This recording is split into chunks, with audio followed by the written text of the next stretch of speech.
always clear your cache and then log back into the webcast.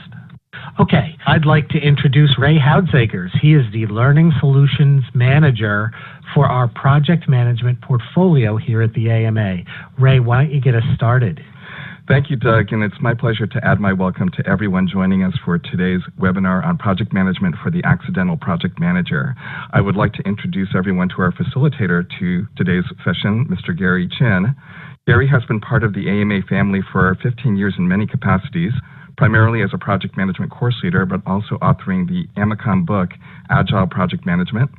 Most recently, Gary was the lead subject matter expert and course developer on some of our most popular project management courses for both the in-classroom and live online versions. As an independent consultant, Gary works primarily in the life sciences area, helping medical device, pharmaceutical, and biotech companies with new product development, which not only includes project management, but also business processes and regulation. Gary, welcome to today's program, and why don't you go ahead and get us started? Hey, thanks, Ray, for that nice introduction. Let's get started, and I'll give you a little overview of the objectives of the webinar. You know, in a way, it brings me back to my roots, really helping new project managers get started in project management, which is really, I guess, the theme here, the quote, accidental project manager. So, we're going to talk about what is project management. Exactly. I know we all have project managers in our organizations or companies, and some of you kind of accidentally fell into the role and may or may not have a good feeling of what it is. So I'm going to give you my perspective from the industry on that. We're going to also talk about the critical few things you need to know for success. I'm thinking 80-20 rule here. And of course, if you decide that project management is going to be your career, there are a lot of things that you can do to develop your skill set. But if you're just getting started, let's just talk about the few things that will get you off the ground. There are also tools related to these concepts that we'll talk about. You know, the charter is one that jumps to my mind right now. We'll talk about that momentarily. Also, we're going to just talk about the whole process of project management. So in a way, there's a repeatable workflow that can be applied to any project. Not necessarily verbatim, but at a high level, the structure of project management can be applied across almost any project. And your job is to figure out how to apply it in your particular environment. So those are the objectives. Let's just jump to one of our favorite definitions in project management, which is the definition of a project. Certainly, if we're a project manager, we want to know what is a project. This definition comes from the Project Management Institute. It's part of the standard, a guide to the project management body of knowledge, famously known as the PMBOK. And while I'm not always a super proponent of the PMBOK, I do really like this definition. So let's start out here. A project is a temporary endeavor undertaken to create a unique product, service, or result. Now, what does that mean? Let's take a closer deep dive into this. A temporary endeavor. So temporary, as you know, that implies a beginning and an end, which means if you're working on the never-ending project, it probably isn't a project at all, or it's not a well-defined project. So we're really looking at something with a finite end point. It's going to create a product, service, or result. This is kind of PMI's catch-all phrase for meaning a deliverable. So there are different types of projects, of course. Some are creating a new product. Some might be creating a new service. Some are just trying to achieve a different result. In aggregate, I like to replace that term with the word deliverable. So a temporary endeavor undertaken to create a unique deliverable. And I'll talk more about deliverables in a second. And the final thing I want to point out in this definition is the word unique, okay? Projects create unique deliverables. Not always totally unique. It could be semi-unique, which means similar to a product that we have developed in the past, but it's not exactly the same, so we'll call it unique. The main differentiation I want to point out here is it's not a routine activity. So things that we do routinely or operationally every day are not considered projects. It's the thing for all project managers to think about when they first receive an assignment to run a project is you need to think about what is the deliverable that you are expected to create. The creation of that deliverable will signify the end of the project, hence the temporary nature. The project triangle. This is probably the most basic premise in project management. It's also known as the triple constraint.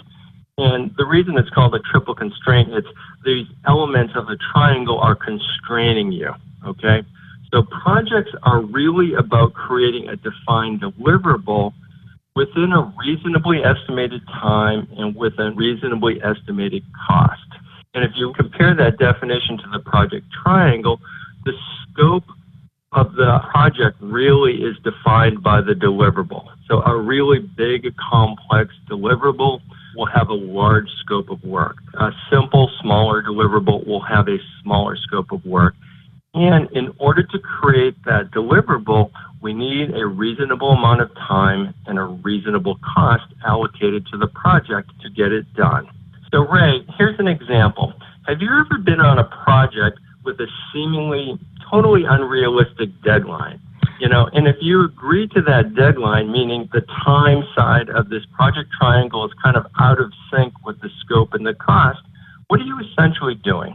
As a project manager, it actually happens to me all the time that I'm given an unseemingly unrealistic deadline.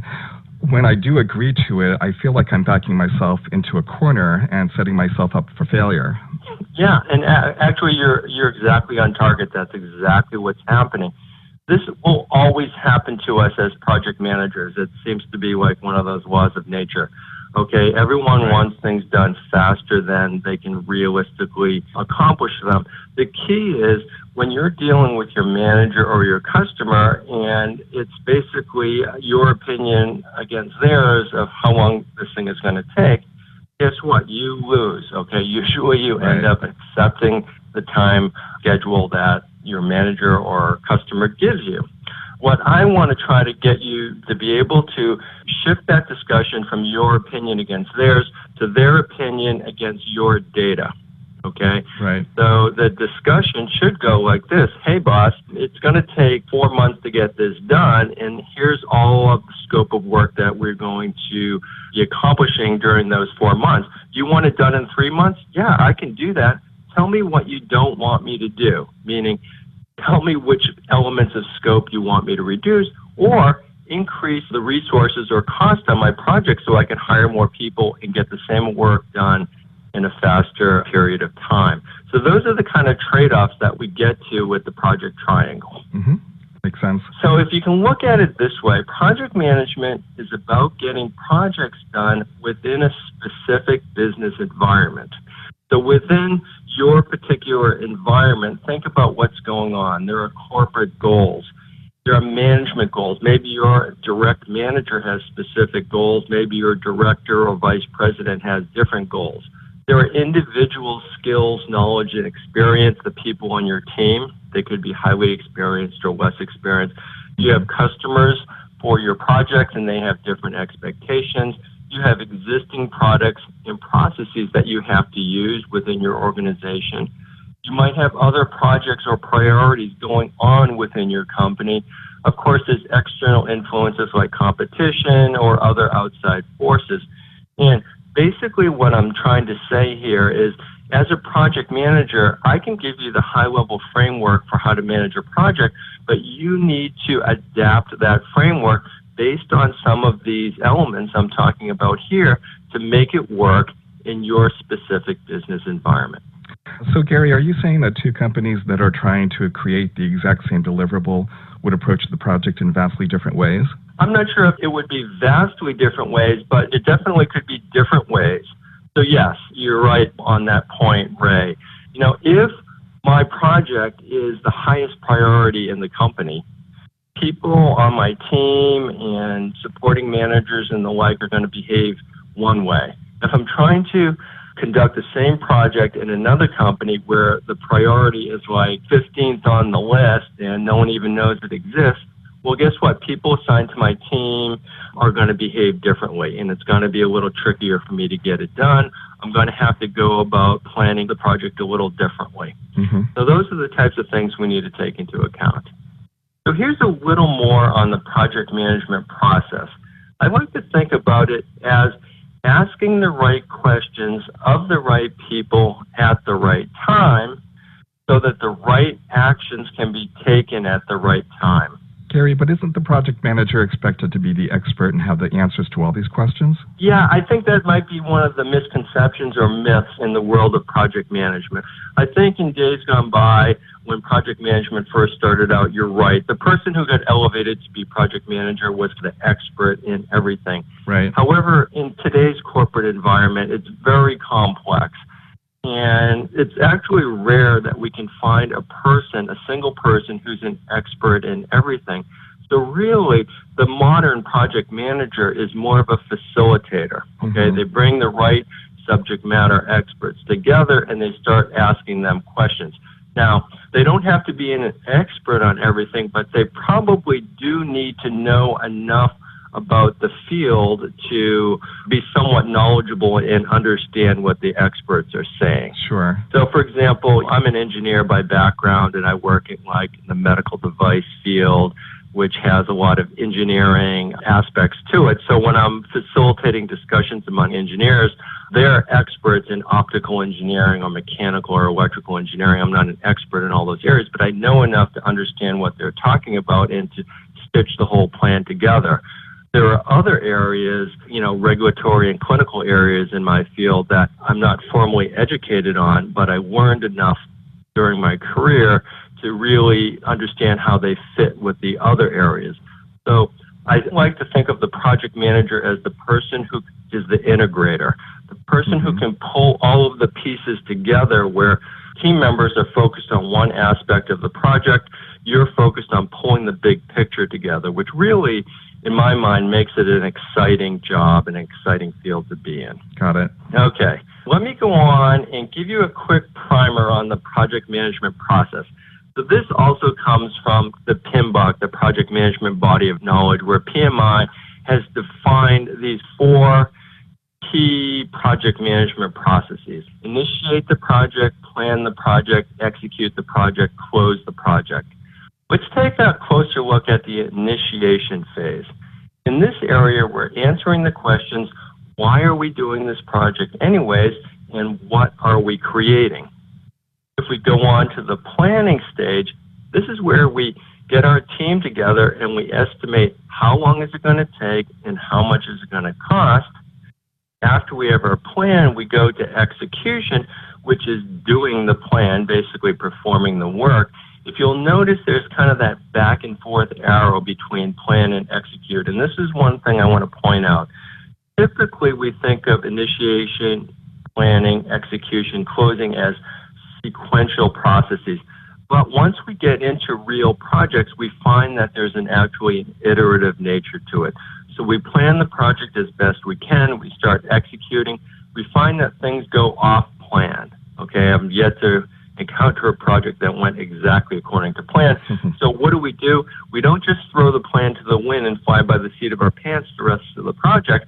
We go back to the plan, modify the plan based on the issue or obstacle we ran up against, and then we execute to the new plan. Hence the back and forth arrows there. Finally, after execution, we go to the closure phase, and this is where we ask ourselves, how did we do? Okay, we're looking in the rearview mirror and we're trying to assess what we could have done better and capture those lessons learned for the next project. Okay. Now, the nature of project management is this. However, if you think about why and where projects fail, most problems are discovered during execution. Okay, this is just where the rubber meets the road and things start to go sideways. It always seems to be in the execution stage. However, when we do root cause analysis, we discover that most problems are created during initiation. So, and that's far upstream from execution. And I guess the takeaway that I want you to remember is that projects fail at the beginning, not at the end. How can we head off problems that are created during initiation if we don't discover them until execution? Yeah, and that's really the trick here, Ray. The simple answer is that we need to slow down to speed up. I like to use that saying. And what I mean is let's slow down and spend a little bit more time in initiation and also planning before we rush to execution. Because when we end up rushing to execution, we end up going fast, but end up doing stuff over and over again because of problems that we've discovered.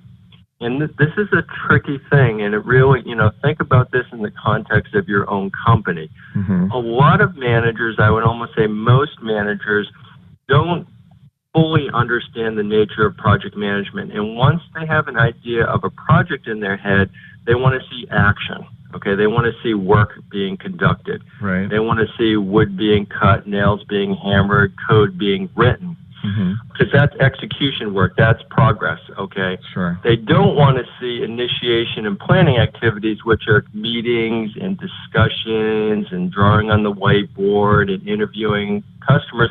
That's not real work, right? Exactly. We want to get to the real work. What we need to do as project managers is make the argument that, hey, we need to spend a little bit more time figuring out what are we trying to do first, then figuring out a realistic plan, schedule, and cost for getting it accomplished. That helps set the right expectations, and then execution typically will go a lot smoother. Makes sense. Let's explore a little bit more in the initiation stage on the question of why. Usually we answer this question using something known as the business case. So the business case tells you and the team why the organization can and should pursue this project. I mean, Ray, have you ever been in a situation when your management, not necessarily here at the AMA, but in your past life, has asked you to run or contribute to a project that just didn't make sense to you? Yes. Where you essentially didn't understand why the company would want to do this in the first place. Absolutely, Gary. That has happened to me multiple times in my 20 years as a project manager. Okay. Yeah. I mean, the thing about not understanding why is, one, from the team member's perspective, it doesn't create a lot of motivation when you ask people to work on something that doesn't make sense. But then the other thing is we might not be really solving the customer's problem and creating the right deliverable. So a lot of times the project manager makes the assumption that, someone higher up in the company has already made this decision and they're smart and they know best. Right. But as a project manager, we should always be validating this. So let's take a little bit deeper look at the business case. The first question that you need to ask is, what's the customer's problem? Okay. In fact, maybe the first question you should ask is, who's the customer? Okay, if that's not obvious. But then quickly follow that up is, what is their problem? Most of the time, projects are undertaken to solve a problem. There's some pain and you're trying to make it go away. In some cases, we might be trying to take advantage of an opportunity that presents itself, but most of the time we're trying to solve a customer's problem. So this is one of the first things that we need to ask ourselves and get an answer to. The next thing we want to follow that up with is, what's the high-level solution, a la the deliverable? Okay, so remember, projects create deliverables, and we want to make sure that the deliverable that we create is aligned with the customer's problem such that it solves it. The next thing we want to look at is, what's a rough estimate of the expected benefits and cost of conducting the project? The benefits are really related to making the problem go away, and the cost is associated with how much is it going to cost the customer, because usually the customer, whether they're internal or external, have to fund the project. And I guess the way I look at the scope of benefits here is, if it's a small problem, the benefits are usually small, but if it's some huge corporate problem and you can make it go away, the benefits are huge. Okay, so we have our first poll. So let us know, for your current project, do you have a clear understanding of the business case, the customer, problem, solution, and estimated cost? Just let us know, yes or no. Okay, and while you're completing the poll, we did get a question in, and I want to remind everybody that you can send us questions at any point during the program. And this question, Gary, is, how big should the business case be? Can it get too big? Well, let me answer the second part first. The answer is it definitely can get too big. Now, the first part of the question, how big should it be, is a little trickier. I have seen some of my clients have very complicated and comprehensive, maybe is a better word, business case kind of templates, Excel spreadsheets with multiple tabs, including all of the finances and the like. I think at the very highest level, think of the business case as, the strategy behind why you're doing the project. And then a lot of people add in the finances. But I think at the early stage, the finances piece is not necessary. So I would start out with that general justification. What's the customer's problem? And is the problem kind of big enough, to justify the project? Meaning, are the benefits and costs lined up like we talked about? And then as the project goes along, start adding in the financials using net present value or return on investment or whatever your company uses for financial metrics. Okay, great. Sounds good. Anything to add to that, Ray? I guess my only other input, Gary, let me know what you think as well. You probably want to make sure it's not too technical in terms of the language because it might go out to a pretty wide general audience. Yeah, I would agree. Don't get too technical in the Language Act. Good point, Ray. Okay, so let's look at the poll results.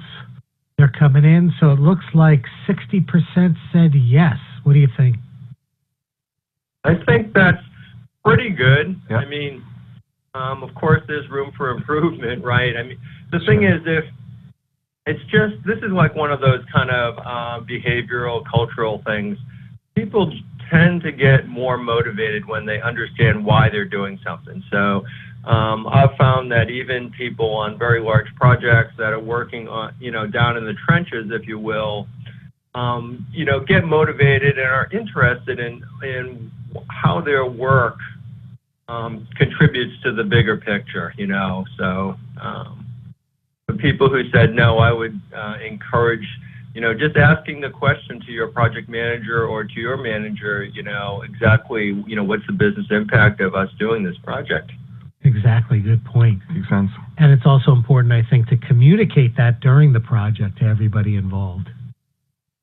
Yeah, excellent point, Doug. Because one of the things, and this is going to sound a little crazy, is a lot of times projects get kicked off by like one person. It's their kind of pet project or something like that. They're a senior level, maybe vice president or something, so they have the power in the organization to do that. But oftentimes these projects get kicked off from a single functional perspective, and no one has really thought through the justification, the costs and the benefits across the entire organization.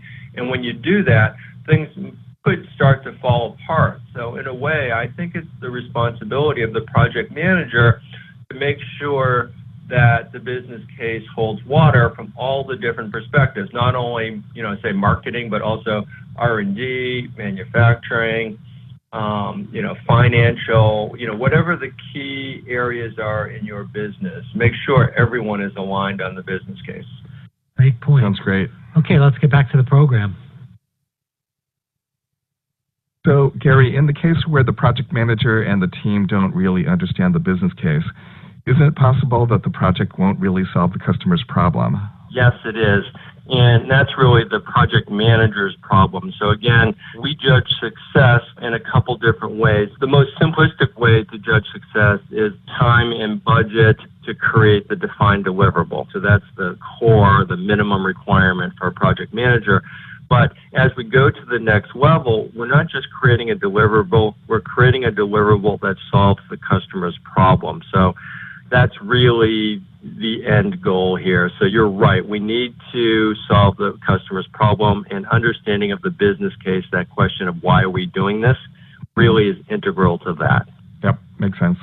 Let's take a look at the charter, which is the first key tool I want to introduce to you in this webinar. The charter frames the project at a high level and is a tool to get stakeholders aligned early in the project. It's a short Word document, so it's nothing complex. It doesn't require sophisticated software. It's just something that you write up in a document format. I'm showing a few sections that are common in a charter. You can have other ones. So really, I want to emphasize the purpose of the charter is to get stakeholders aligned early in the project. I mean, Ray, have you ever been on a project that's 4 or 5 months along and the key stakeholders, team members, and managers are still arguing about what the project is all about? Yes, much more often than I would like. Right. So that's an example where people are basically not rowing in the same direction, okay? And that's really what we want to do right away as a project manager, because when you're in that situation, project management, it really is not fun. It's really just trying to drag people back to the table all the time and rehashing arguments over and over again. So the first thing you want to do is create this charter. Let's take a quick look at the different sections. We already talked about the business case. So let me quickly go through some other areas. The overview or approach. So the executive summary, maybe include some sequence of major activities. And the point here is when you're trying to create a deliverable, there are multiple ways to do it. But what way are you going to do it?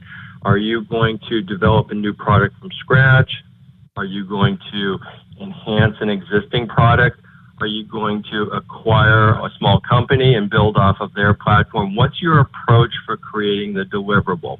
Of course, there is the deliverables, and I've already been throwing this term around, deliverables, but here's a definition of it: the tangible outputs that will be created by the project.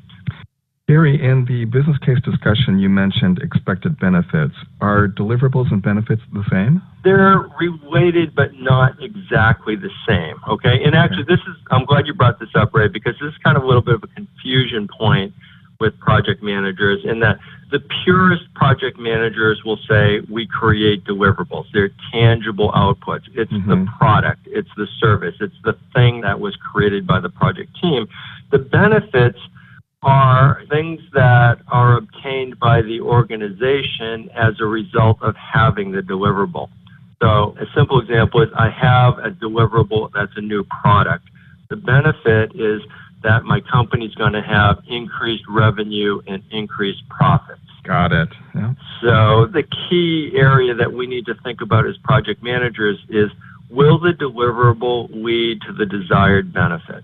Okay, will the deliverable solve the problem that has been articulated by the customer? And that's the connection point. As you advance in project management, what you'll discover is that oftentimes in order to create the desired benefit of, say, increased revenue, you need multiple deliverables. So you need more than just the new product. You might need an advertising campaign as well, for example. So you need 2 deliverables that will lead to increased revenue. Sure. Okay, project priorities, the relative importance of scope, schedule, and cost. The thing about the project triangle in scope, schedule, and cost is we're always making trade-offs. Yeah, we can increase the scope of the project, but that will increase the cost.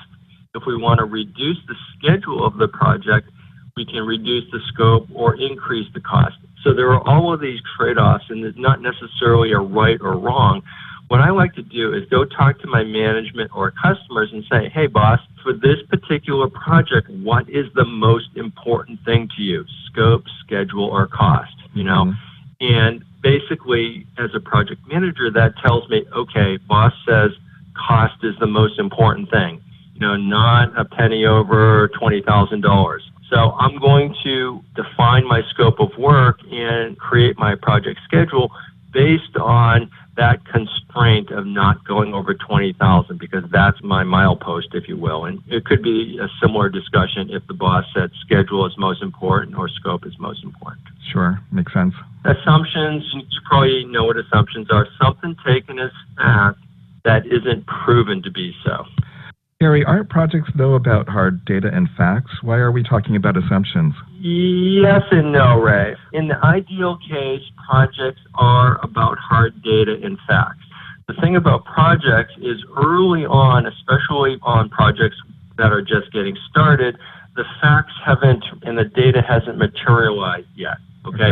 So if we try to move forward solely on hard facts, we'll get stalled and we won't be able to move forward. So what we typically do is we make assumptions about something that we think is true. We make a decision and we move forward, okay? Now, the trick with assumptions is you always have to go back and validate them later to make sure that the assumption you made is true, because if it's not, you might have to go back and make some adjustments of plan. But really, the purpose of making assumptions early on in the project when we're creating the charter is to enable us to move forward with the best information available at the time. Got it.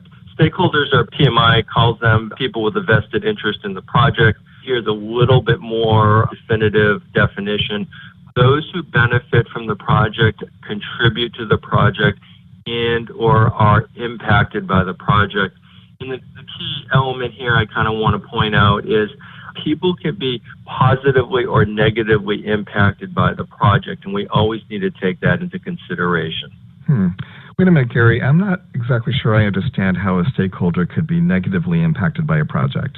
Think about it this way. Okay, but you're right. Most project managers make the assumption that everyone wants this project to go forward, right? It's a corporate project. Why wouldn't someone want the project to succeed? However, in big companies especially, the culture takes on a personality of its own, and I've seen this a lot, especially for IT projects. So if you think about an IT project, what's the purpose of it? A lot of times what we're really doing is automating some manual process to increase efficiency, okay? But what if you're the person whose job is being automated, right? Right. It could be a little threatening, or maybe not even threatening in that your job's going to go away, but you're going to have to work differently, okay? And we know by just human nature that people are resistant to change. So in a way, projects by definition are changing something. So we should expect people to react somewhat negatively, not all the time, but some people. And really, as a project manager, those are the people I want to focus my energy on, not the ones that are already my supporters and cheering me on. Yeah. I want to focus on the people who potentially are going to throw up a roadblock in my face later in the project and sway them onto my side and make them supporters rather than resistors. Makes total sense. Okay, let's take a look at the last area, which is risk. I'm going to expand on this later in the webinar, so I won't go into it a lot now. However, risks are basically things that can go wrong with the plan. So we're going to brainstorm up front, what are some things that can go wrong with this plan? Okay, so for our next poll, we're going to do a three-part poll. So we're going to start out with, this is all going to be about the charter for projects that you've led and or participated in the past. First question is, did your team create a charter? The answers are yes, we used a similar document that had another name but had the same intent, or C, no. Okay, and we did get another question in while you guys are taking the poll. And Gary, this question is, you talked about a charter, but not a project management plan. What's the difference? Is a project management plan necessary along with a charter? Yeah, the answer is it depends. Okay, now, so what I'll say is, remember the charter is an early document. You're creating it very early in the life cycle, and you don't have a lot of information at this point. That's why we describe the charter as a, quote, high-level document. We're just trying to use it to make sure that we're going generally in the right direction. Now, if it's a large project that you're working on, it's complicated, multi-million-dollar, many people working on it, that type of thing, you're going to want to eventually develop a detailed project plan because, there's a lot of responsibility, a lot of investment at stake.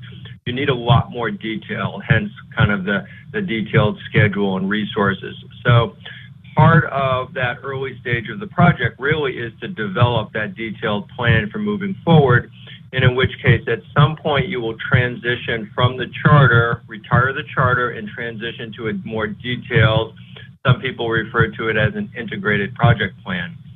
Now, If you are managing a relatively small project, it's not high value or risk to the organization, I don't think you need to spend the time to pull out your scheduling software and get into a lot of planning detail, and you might be able to just use the charter format to manage the entire project.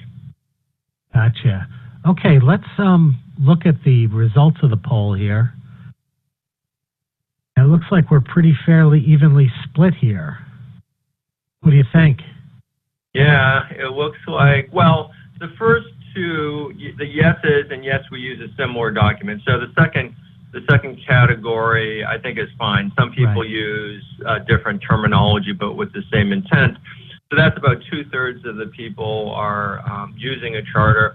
I guess for the last third, I can see two situations. One is if you're running a lot of projects that are very similar to the last project, right? It's just a small variation on the thing that you did last month or something like that, then really I can understand why you don't have a charter, because the company and you know exactly what really needs to be done. However, if you are working on something that is relatively new, haven't got a lot of experience with it, then I would highly recommend that you kind of adopt a charter to help get your team and organization aligned on the new effort. Right, great idea. Okay, we're going to throw up two more polls, and this is a little different. So the first one is, if yes, what was the value of creating the charter? And the other one is, if you didn't, and that one's going to pop up. So if you didn't, why didn't you? So these are kind of popping up on windows next to each other. What you need to do if you're doing yes is you need to move the no window over to the side, and then you'll be able to access the yes portion. So anyhow, while you figure that all out and answer the poll, we got another question in. And Gary, this question is the charter completed prior to forming the project team? And when is the right time to draft the charter? Oh, yeah. Okay, another good question. Yeah, so this also, it depends on the company. So a lot of times what companies do is they kick off a project, they assign a project manager, and they assign a few team members, and basically the first order of business for that group of people is to create the charter, okay? Now, and that's fine. So that's like creating the charter after the project team has been assigned and formed. Now, the other way, which I'll say is, it's a little bit more sophisticated, and it ties into project portfolio management and project selection, basically trying to decide what you work on, is companies will have, they'll have a project manager or one or two people. They're not really assigned to the project yet, but they're saying, hey, Doug and Ray, can you guys write a charter up for this project idea I've got? And they'll run around and do it, kind of spending a little bit of time on it. And then that draft charter, if you will, gets approved by some senior managers, or it doesn't, it gets rejected. But in that case, the charter is really used as a mechanism to decide, should we move forward with this project at all and assign a team? So in that second case, people use the charter ahead of the formation of a formal project team. Gotcha. Okay, let's look at the results of the poll. Let's look at the yes first. And it looks like people, for the most part, got substantial value. Yeah, okay. Yeah, I think that's good. No one answered the second part, valuable help both team, and that's interesting. But some people are seeing no value of the charter. So that also is kind of interesting to me, because usually the charter is valuable unless, like I said, you're in some situation where it's something you repeat. It's well known how you're going to proceed. Gotcha. Okay, let's look at the no results. 100% of the people slam dunk here. Didn't know about the charters, no formal training. Well, I guess that takes care of that, because people on the webinar now know about charters. Yeah. So we're good to go going forward. Okay, let's get on with the program. Okay, the next thing we're going to look at are product requirements.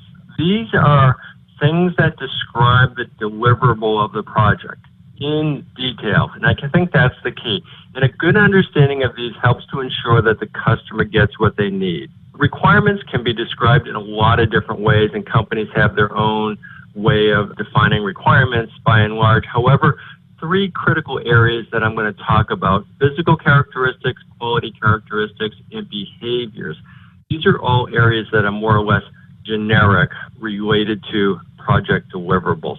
So let's go ahead and take a look at these one at a time. Physical characteristics are usually the easiest ones to understand. Things like shape, color, materials, etc. And if I go to an example of a kitchen or home remodel, the kitchen island shall be 48 inches by 96 inches by 34 inches with a granite top. That's an example of a requirement for the kitchen island. And think about it this way. I've done remodel projects, and probably some people listening to this webinar have done their own remodel projects. But can you imagine, Ray, hiring a general contractor to remodel your kitchen without giving them specific details of what you want? If you don't tell them what you want, what are you likely to get? I'm probably going to end up with something that I'm not happy with, something that I really didn't expect. Yeah, exactly, right. It would be almost unthinkable for us to do something like that. Mm-hmm. So in this case, remember, we're the customer, okay? The contractor is the project manager. So we want to tell them as much as we possibly can. Now, flip the table, go on to the other side of the fence for a second. What you need to know as a project manager is most of the time, customers have this vague idea of what they want, but they're not very good at articulating it to you. Mm-hmm. So as a project manager, you really need to be teasing out the information from the customer in a way that helps them articulate what they want. And probably the most important thing that you need to remember when gathering product requirements from your customers is that the requirements themselves must be measurable, okay? Because that allows you to be very specific and be very clear with what you're getting. So the island must be 48 by 96 by 34, Mm-hmm. very measurable. If the customer agrees with this, there's no arguing about it at the end. Now, it says with granite top. Could I be more specific there? Sure. I could specify the color of the granite, the thickness, the radius of the corner, etc. Mm-hmm. So there's a balance of how granular you want to be. Let's look at the second characteristic. The alarm system user interface shall be at least 6 inches by 12 inches with a touch screen. So I'm being relatively specific. I can measure those things, the size and the method of interacting with it being a touch screen. Let's look at quality characteristics. And these are not really universally applicable, so you need to figure out based on your deliverable if these are applicable, but the performance, speed, reliability, maintainability, durability, etc. of the product or the deliverable. Quality characteristics are also known in industry as the quote abilities, if you will. Mm-hmm. So in the house remodel project, the exterior siding will be maintenance free for at least 5 years. The alarm system utilizes biometric sensors for activation, deactivation. Clear statements that are measurable. If we look at behaviors are more software related, decisions, calculations, user interface actions, etc. The security company is notified 60 seconds after the alarm is tripped. The homeowner can deactivate the alarm within 59 seconds if it is accidentally set off. Gary, I see that requirements are important, but as a project manager, I'm not always an expert in all of these areas. Where do I go to gather product requirements? As a project manager, you should not be writing the requirements. Well, you should be writing the requirements, but you should not be the source of the requirements. Your customer or users, the people who want the deliverable or who will be using the deliverable, are the people who need to give you the requirements. So this is an area where we as project managers need to interact with our customers and users. So let's go and quickly summarize the front end, key elements to get your project started right, if you will. Okay, 1, understand the business case, the why. Why are we doing this project? create the project charter, the high-level tool to get stakeholders aligned, gather the product requirements, which answers the question, what are we doing? And basically get stakeholders aligned to make the right decisions moving forward. If we get this basic foundation in place, the rest of the project tends to go smoother. Okay? Right. So let's keep going and look at definition of the scope of the project. I kind of like this slide. There's a lot of information here, but refer back to the project triangle, scope, time, and cost. This slide is about the scope side of the project triangle. And if you look at it, it's kind of a 1, 2, 3 thing. Okay, so 1, we've defined the project. We've done that. That's the project charter. We've defined the deliverable of the project. Step 2, that's the product requirements document. And both of these happen in the initiation phase of project management. As we move into the planning stage, we want to basically organize and understand the work required to create the deliverable. Okay, we're going to use a tool called a work breakdown structure. That's where we're going next. But basically, we're trying to understand the work required to create the deliverable because really project managers manage work tasks. Think about it that way. Project managers manage work tasks. So let's take a look at the work breakdown structure, also known as the WBS. Basically, the simplest way to think about it is a WBS is a way to systematically break down the work required in a project into smaller and smaller pieces until they're small enough that we can easily assign them ownership, get them accomplished, and through accomplishment of all these lower level tasks, we accomplish the higher level task of creating the main project deliverable. So here's an example. The new house is the deliverable of our project. Say we're a contractor and we're trying to create a new house. I could break that down into 3 major sections. Okay, so I apologize if someone on the webinar is a contractor, and I'm not exactly on target, but hopefully you get the idea. So there's a design part of the project, there's a construction project, and then there's finish work. Now, could I break this out differently? Sure. So this is just my example. Within the design phase, I could say, well, I have to figure out the style of the house and the size, the square footage. I need to create blueprints.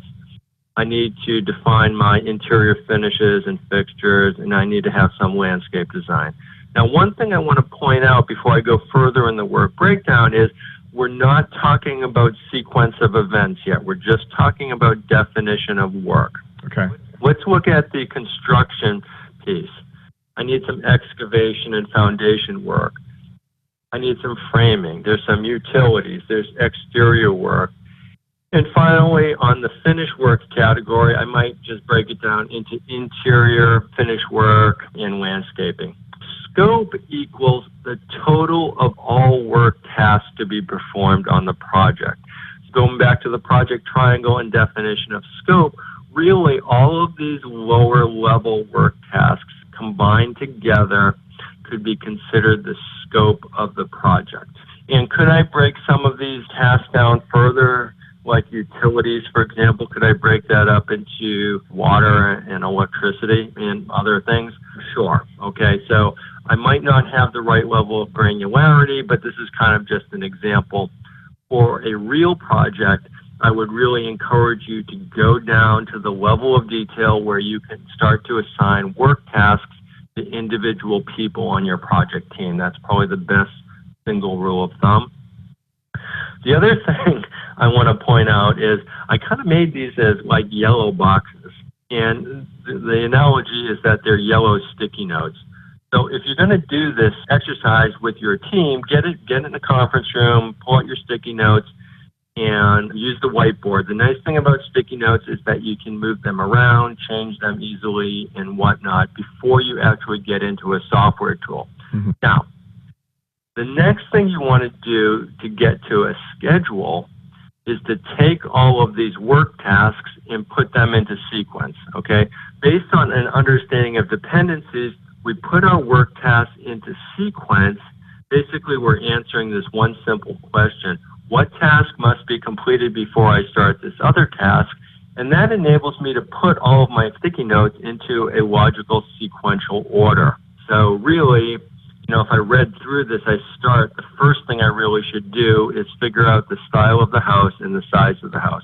I'm saying that there are no dependencies. This has to be the first thing I can do. Mm-hmm. After I know that, I can start on my blueprints and defining my interior finishes and fixtures.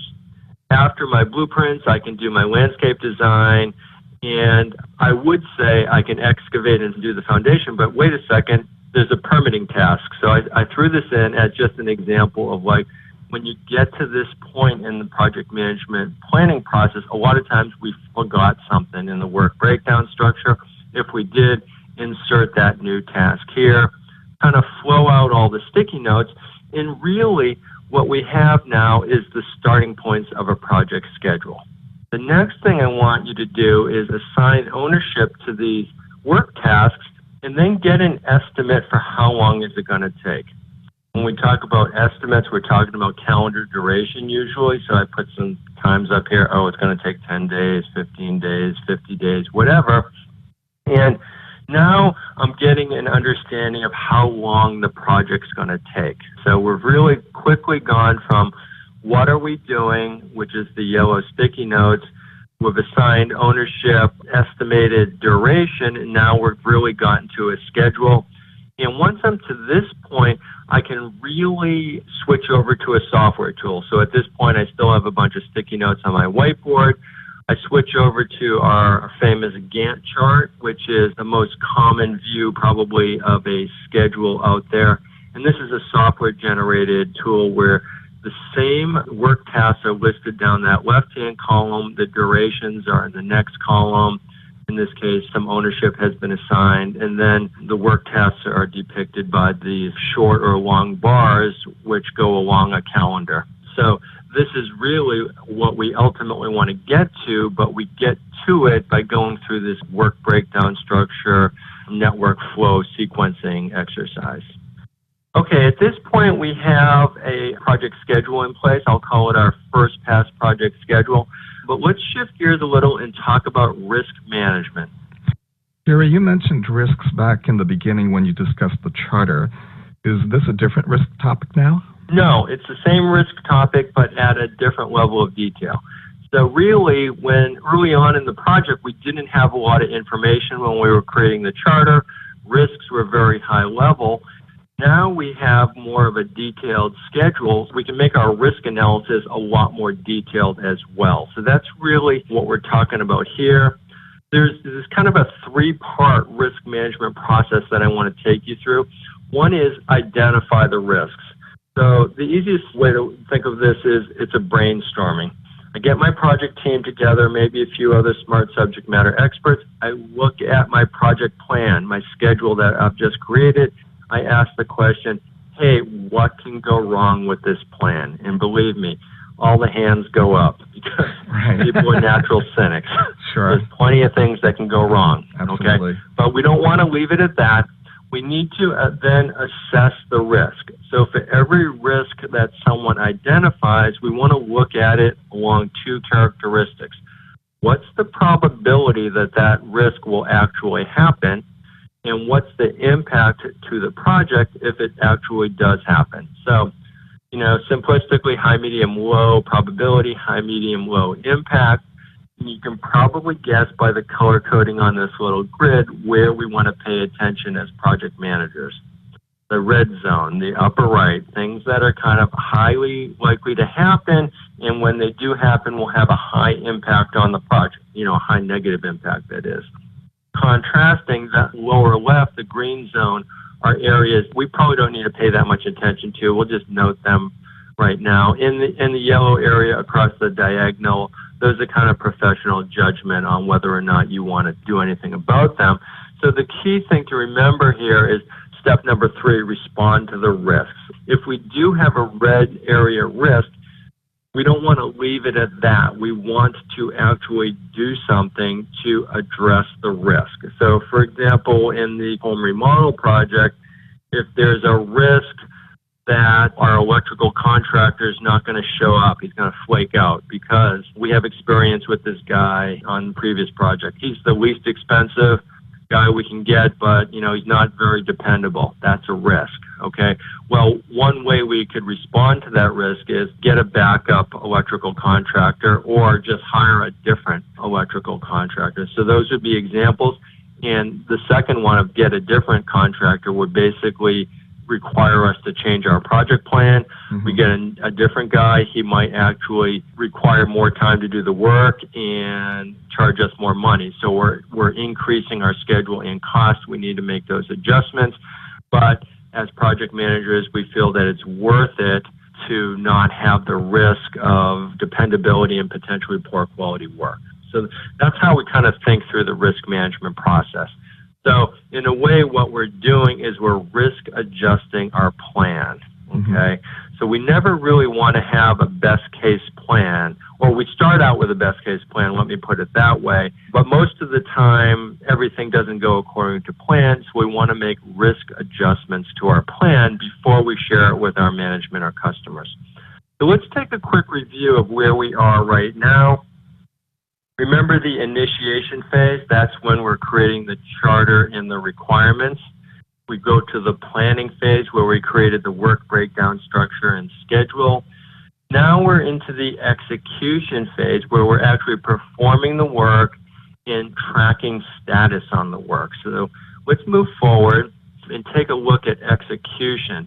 This is about driving the various elements of the project plan to conclusion, as well as addressing the many things that will inevitably come up during the execution phase of the project. So here are some of the key things that we need to keep track of as project managers: tasks, action items, issues, decisions, risks, assumptions. So I'm going to quickly go through some of these. I think risks and assumptions we've already talked about, but let's jump in there and talk about tasks. This is probably the most prevalent thing that you're going to focus on as a project manager during the execution stage. Tasks, the major work efforts depicted in the schedule. And this is important because the people on your team are the ones performing the tasks. You have to get them to complete the tasks by a certain period of time, and that's really what your job is, to drive task completion during the execution stage. I mean, Ray, have you ever been told by someone on your project team that their task is almost done? It's 95% done. It's not quite done, but it's almost done. What does that mean? Exactly, Gary. You're right. That always happens. And, the famous project management saying that I'll remind you of here is that the first 90% of a task takes 90% of the time, mm-hmm. and the last 10% of the task takes the other 90% of the time. I have heard that, yes. And it's largely due to people's nature to procrastinate and not get things over the finish line. So we need to make sure that happens. Mm-hmm. Action items, you all know what action items are as well. I kind of say they're the activities too small to be part of the project schedule. They're definitely important. They come up in project meetings where people get assigned action items. And if people don't get those action items done, the project can stall out. I'm not necessarily going to put these onto my project schedule. I'll probably have an action item list, but I need to drive these things to completion. Issues are problems that are happening now. So remember, we talked about risks as problems that might happen and how we can proactively prevent them from happening. Well, inevitably, some problems are going to happen, and when they do, we need to hammer them down as soon as possible, so we need to keep track of issues.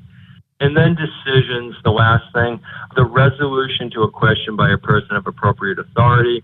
Decisions are important to track, and Ray, think about it this way. What can happen, a lot of times we're in team meetings, we're trying to make decisions, we make a decision. However, if we don't document that decision, write it down, what potentially can happen? Well, if we don't document that decision, we may not remember that later on and can't refer back to it. We end up talking about it again and making the decision all over again. Yep. Couldn't agree with you more, and making that decision again, having that discussion again, it can be, outright frustrating, but it's certainly not a good use of time for team members. I'm not saying that we should never revisit a decision. So certainly if new information comes to light that warrants revisiting that decision,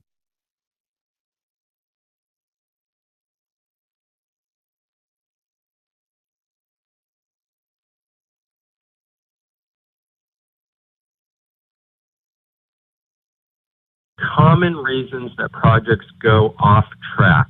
There are many, of course, but here are the most common ones. Okay, one, poor planning. Hopefully we've already addressed this in the webinar. We've asked you to slow down, to speed up, make a realistic risk-adjusted plan. Unexpected scope changes is another huge one. It's also known as scope creep in some circumstances. This is a big one, although we have tried to address it in our discussion on product requirements, and where we're trying to get an early understanding with the customer on what the deliverable is all about. We don't want to get to the situation where we create the deliverable based on some vague understanding from the customer, and then at the end find the customer tell us, oh, that's not what I want. We're much better off getting those measurable product requirements agreed to by the customer up front, and then at the end of the project, we can again measure the deliverable against those requirements, and it becomes more of an objective acceptance of the plan.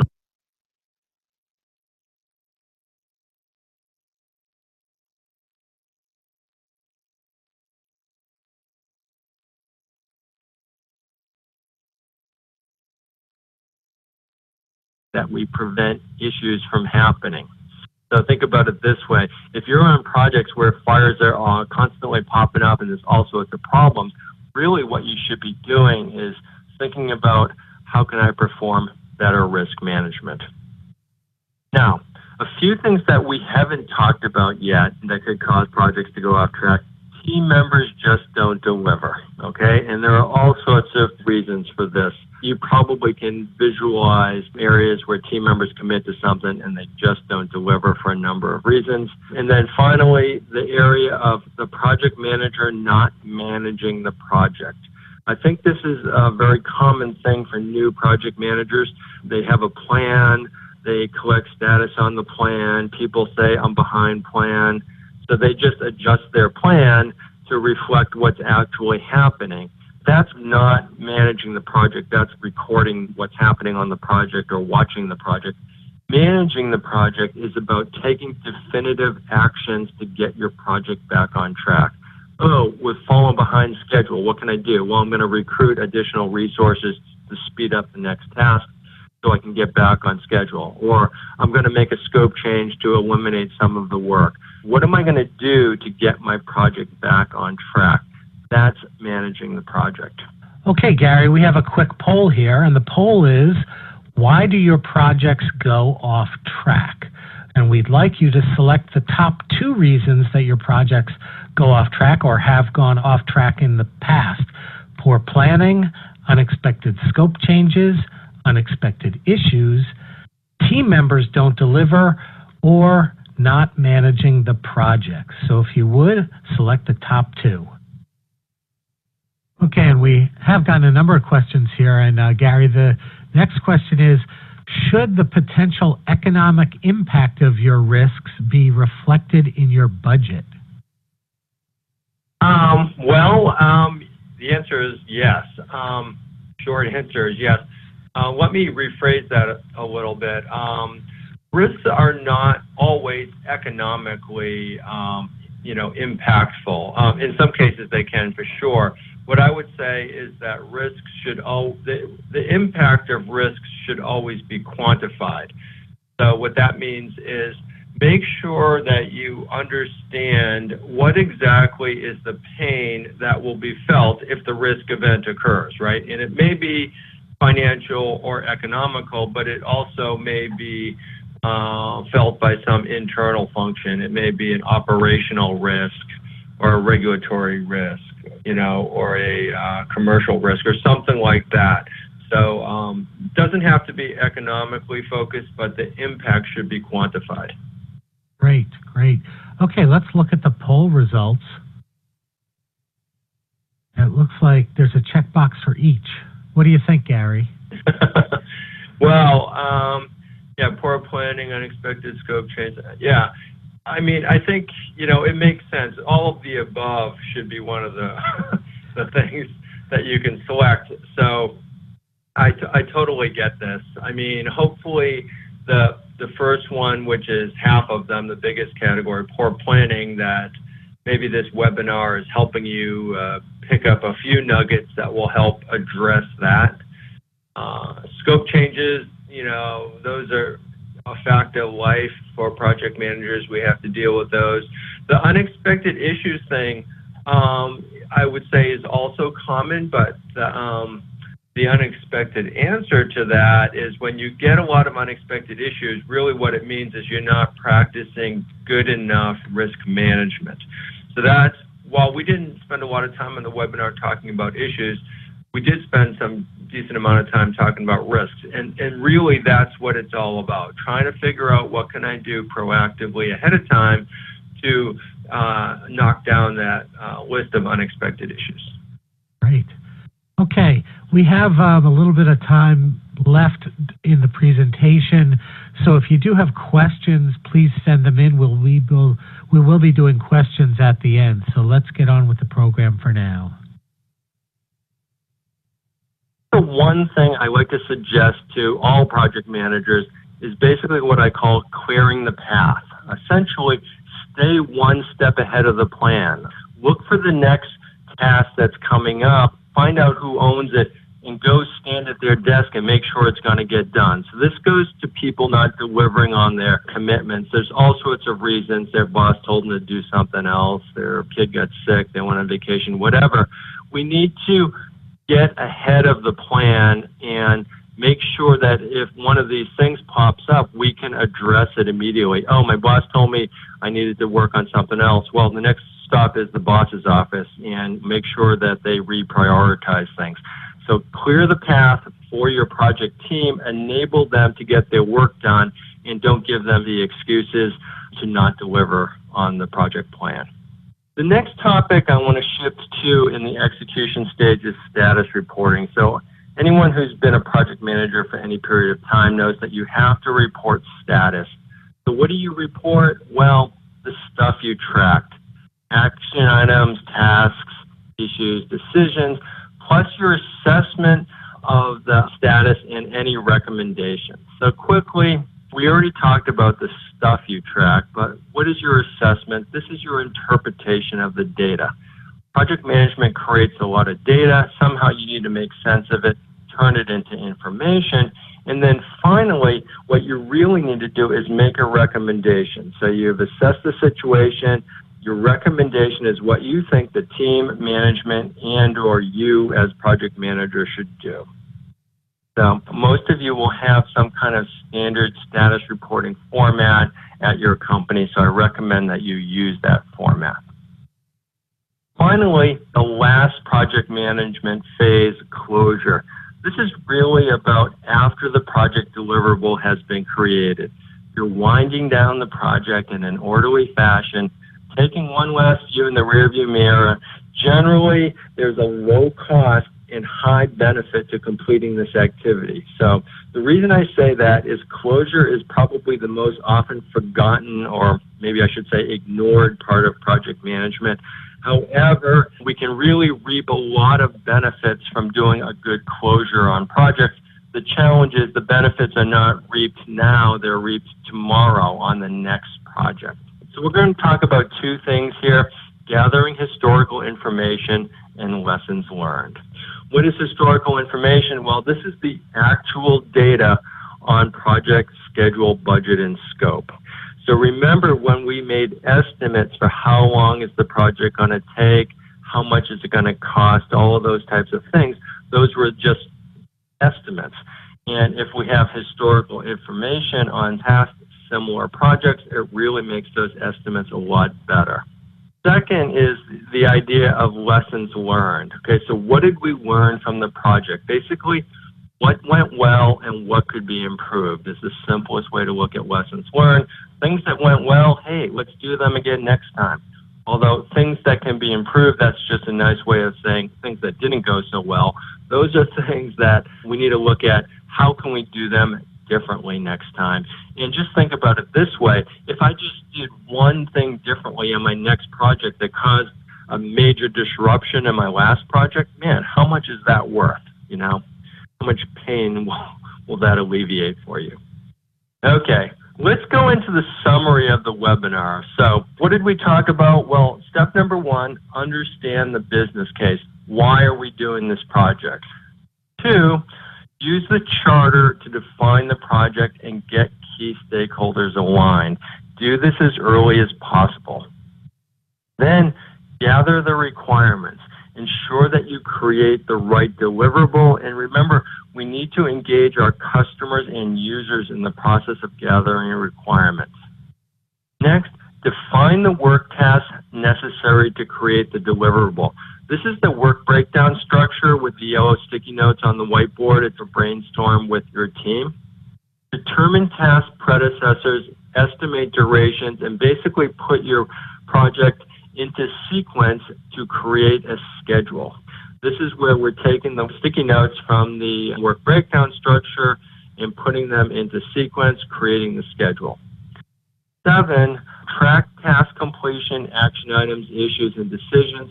So we're in the execution stage now. We're trying to keep the project on track. If necessary, or actually I shouldn't say if necessary, all of the time, clear the path and drive the project elements to closure. Keep everything organized, stay ahead of the plan as a project manager. Report status, including your assessment and recommendations to either your management and or customer, as appropriate for your projects. And then finally, close out the project, capture historical information and lessons learned. These will be invaluable in helping you plan and manage your next project. So that's it. Okay, and we do have some questions in, so we're going to knock these off for the next 20 minutes or so. So Gary, this first person writes in that they are leading a project where they have spent a lot of time planning the project, and they have a really good understanding of the problem and the deliverable. But now they're putting together a team to execute the project. And this person asks, how do I get the team's buy-in since they have not had really any input into the initiation and planning phases? I'm sure this is pretty common.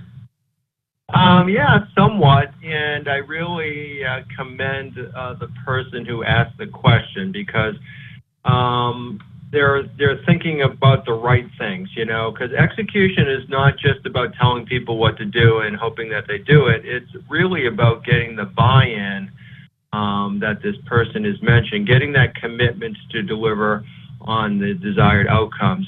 So what I would say is don't get too invested in what you've already done, okay? This is maybe a little bit of a hard pill to swallow. Maybe use something like the charter format to really document everything that you've come up with. What's the problem? What's the expected solution? What are the risks? What's the work? What are the resource requirements? What are the assumptions? All those things that we talked about in the charter. And then kind of, present the charter back to this new team and ask for their inputs. Do you guys agree? Am I missing something? Help me out here. Let's refine this together. And just try to, spend a little bit of time going through with this new team and maybe their direct managers, and take their feedback, make modifications to your original plan, and just by doing that, one, you might actually improve your plan because maybe you haven't actually thought of everything, but you'll more importantly be getting their buy-in, which I think is what was the original part of your question.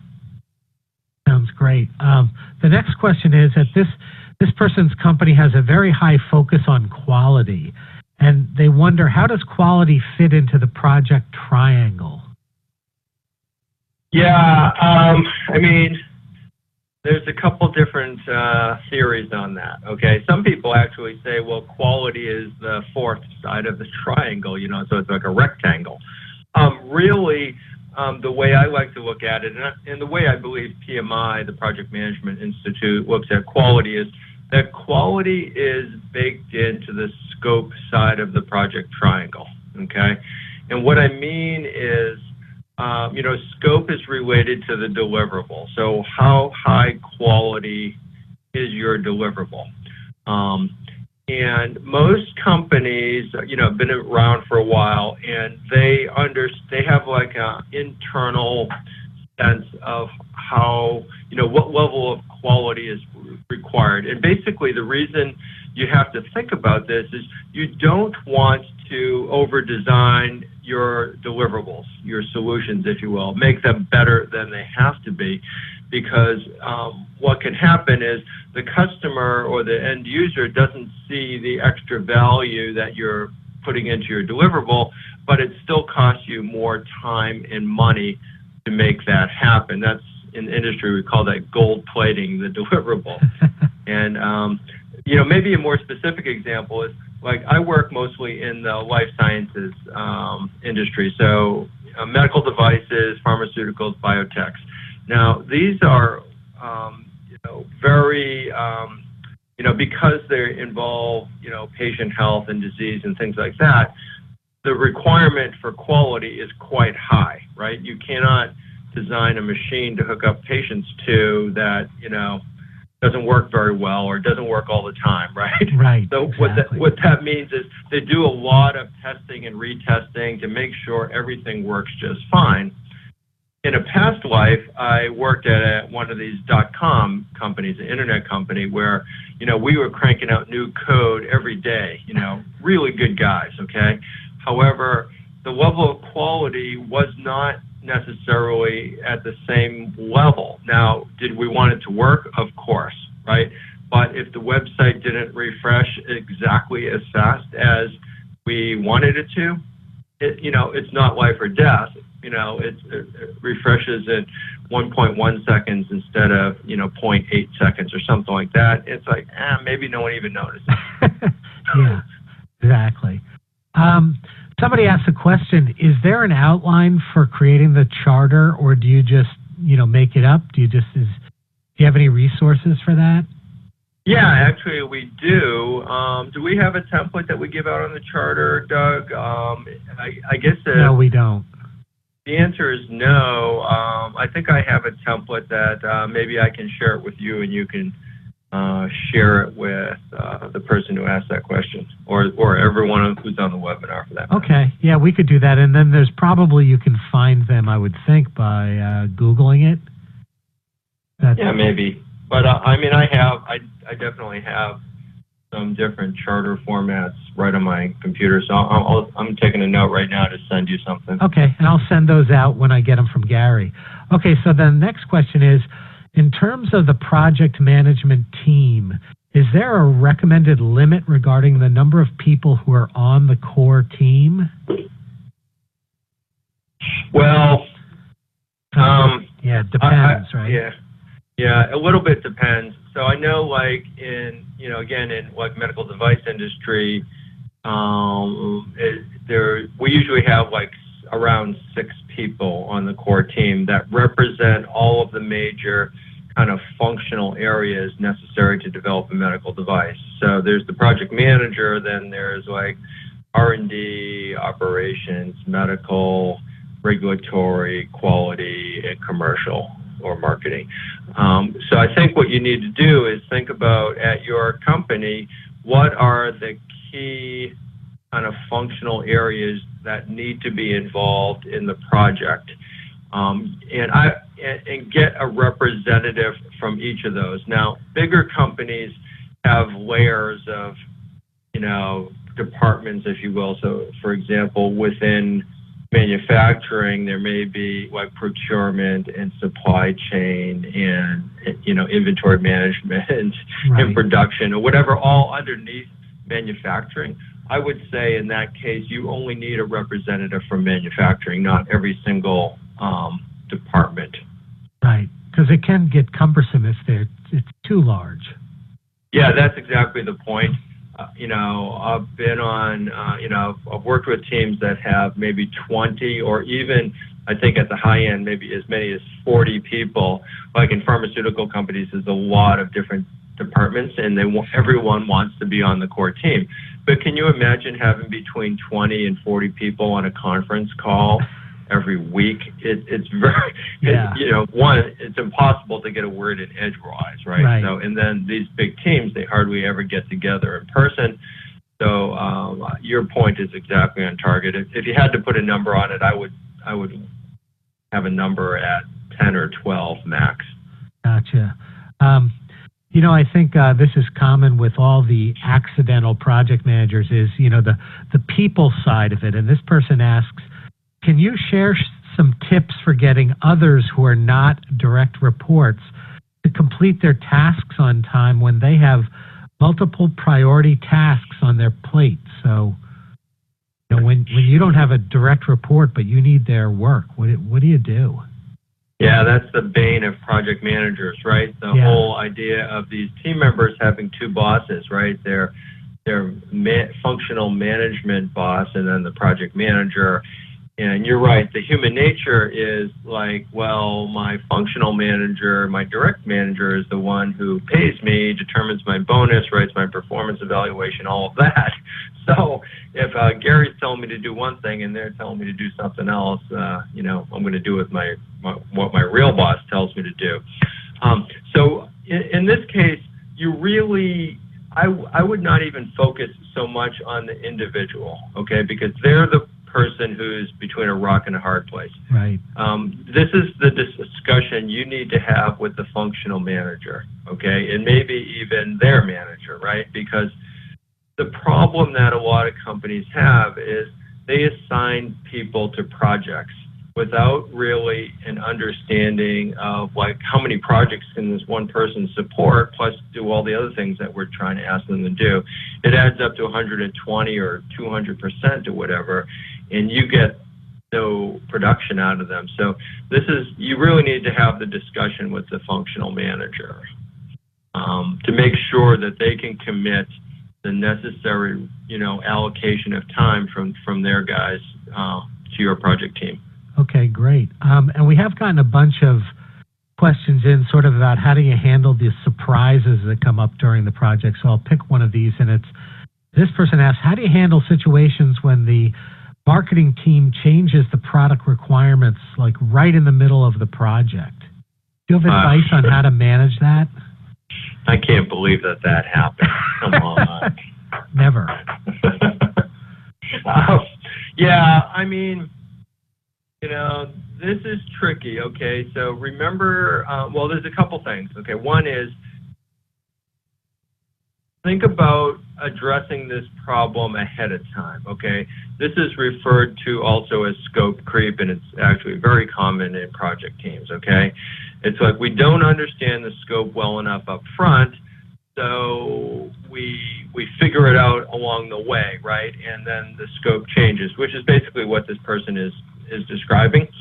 So I think I mentioned earlier on the webinar that we need to slow down to speed up, okay? And remember, the time that we slow down is exactly when we're gathering those customer requirements. We want to really spend a little bit of extra time to make sure we really understand the customer and their needs. And this may be an external customer if we're selling a product, but it also could be just an internal customer if we're like on an IT project or we're doing some internal process thing. So spend the time with that customer, recognizing that a lot of times it's not that easy for them to articulate their needs to you. But if you're able to nail it down better up front, you avoid this problem. If you aren't able to do that and it just comes up, what I would say is don't say yes, you'll just make these changes, but really, again, make it a negotiation, right? So figure out, one is, if we make this scope change, what is the impact to the schedule or budget? So it could very well be very important to make this change, right? And there was no way they could have anticipated it ahead of time.